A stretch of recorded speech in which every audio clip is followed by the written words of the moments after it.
Now most of us still remember what things used to look like on the playground. There was always that bully, the big loud one, who would ridicule someone weaker by pushing them around and embarrassing them. And most of the time nothing happened until one day it did. Until the bully finally met their judgment day and got a cold dose of reality to the face. Now that era in a lot of ways is gone. Things are different now. We live in a time where these devices have become an outlet for that same bully behavior. Except now it's separated from real world ramifications. Everyone has access to the same voice, speaking into the same microphone, to the same audience. But that voice isn't tested in the same way.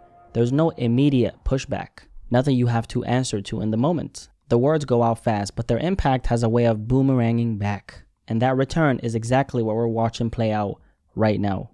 If you've been on the internet over the last few days, you might have seen something about the Adin Ross and Doechii situation. Specifically some of the things Ross said about the rapper and singer Doechii. Now for anyone who doesn't know who Adin Ross is, he's a 25-year-old streamer who rose to prominence during the pandemic. A lot of his early traction came through his connection to Bronny James, the son of LeBron James, who appeared on his streams multiple times early on. From there, Adin quickly became one of the most recognizable young streamers on the internet, building a massive audience and a huge amount of influence. His content style has always been raw and unfiltered, very fast delivery, and a willingness to say things most people wouldn't say publicly. Over time, that energy was reinforced by the circles he began moving in, spending time around figures like Andrew Tate. At the same time, Adin Ross's audience is largely made up of young men, many of them still forming their sense of identity and mistaking performance for confidence. On the other side of this, we have Doechii, a Grammy-winning rapper and singer, whose rise has been one of the biggest stories in hip-hop and music over the last year. Now, a recent sequence of events between Adin Ross and Doechii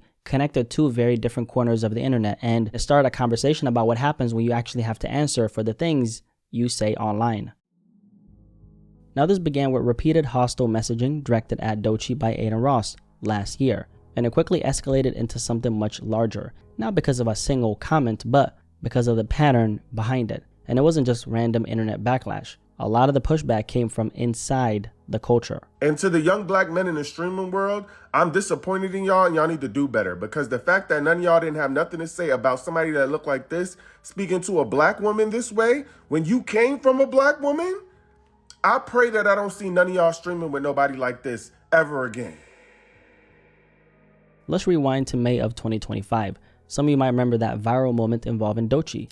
A clip from the Met Gala spread online where she was criticized for the way she spoke to staff while preparing to walk the carpet. That part of the story isn't the focus here. What matters is the reactions that came after the fact. Doechii was hit with a wave of criticism across social media, and one of the people who decided to blast her was streamer Adin Ross. During a live stream reacting to the clip, Adin Ross went far beyond criticism, shifting from commentary into repeated personal attacks. And to be clear, criticizing someone's art, their music, or their work, that's fair game. No issues there, right? That's what comes with being a public figure. But this wasn't about the music. The language he used was targeted and honestly dehumanizing. Don't get me started on that industry plant, Adin said. And then he made some comments about her being an entitled, unintelligent piece of shit.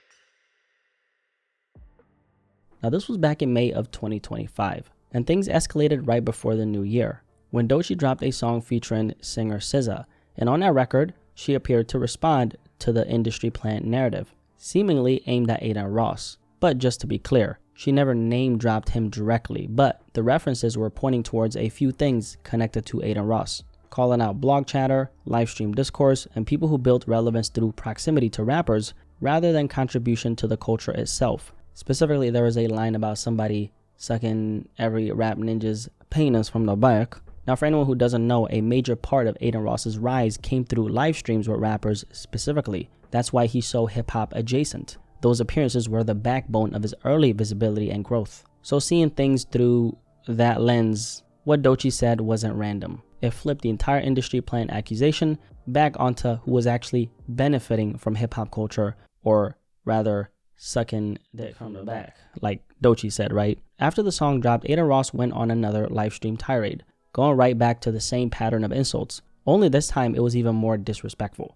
And once again, the language he used quickly turned into a string of personal and dehumanizing and demeaning attacks, not about her music, but about her as a person.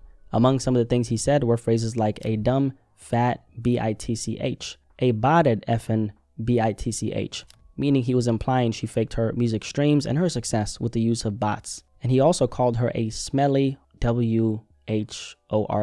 Now, clearly this was meant to humiliate this woman, to demean her, to strip away legitimacy rather than challenge ideas. And here's the thing, right? When someone goes that hard on another person, you got to keep in mind, it's not really about that other person. That type of language usually says more about what's happening inside the person projecting the words than it does about who they're aiming it at. Also, it's important to note that Doechii never mentioned Adin Ross by name before any of this. Not in a song, not publicly, not anywhere. So I don't really understand why you'd speak about someone you don't even know like this, let alone another woman as a man. It just doesn't really make any sense, right? It's one thing to criticize someone's art, that's obviously fair game, but calling a woman an unintelligent piece of shit on your platform where millions of people follow you when you've never even met her, it's OD. Now, this is when the men inside the culture started speaking up. And one of those men was Joe Budden.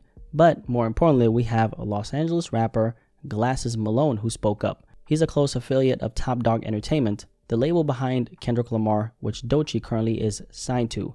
And Glasses Malone made something very clear. He said that this kind of disrespect doesn't exist in a vacuum and that Adin Ross was entering territory he can't go back from. In other words, walk around and you will find out. You keep calling her names, bro. I swear to God on Olivia, bro, it's going to come to a place where that's like, it's permanent. Stop playing with that lady name. Don't call her out her name. Don't be doing all that because you're going to fuck around and you finna say the wrong thing and it's going to be a problem. Now, this is where the energy starts to shift. There's always a moment in every story when the words you say stop being just words and you actually have to be accountable for them. Because after the pushback from inside the hip-hop culture, you can hear the tone change. On a live stream with DJ Academics, Adin Ross got unusually candid about his safety. He starts talking about the threats he says he's been receiving as a result of what he said about Doechii and explained that he's contacted law enforcement about the situation. And now when people want to threaten my life and stuff,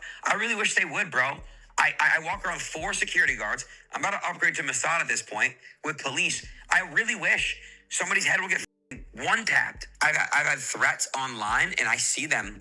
I'm allowed to have my security take action to defend me. So if you threaten me online in a vivid threat saying you're going to kill me or you're going to do this to me or you're going to get me beat up, that's a threat. And I've already contacted police about that. Adin describes moving with heavy security and references police involvement. He makes it clear that any online threats are being taken seriously, treated as real-world possibilities, not just internet chatter. And this is the moment when the intangible words, posts, streams, content start meeting reality. Because once the conversation shifts to security, to police, to real-world protection, we're no longer talking about online bravado, we're talking about consequences. In human history, words have always had an immediate cost. If you said something out of line, you had to answer for it. You had to deal with the reaction right there.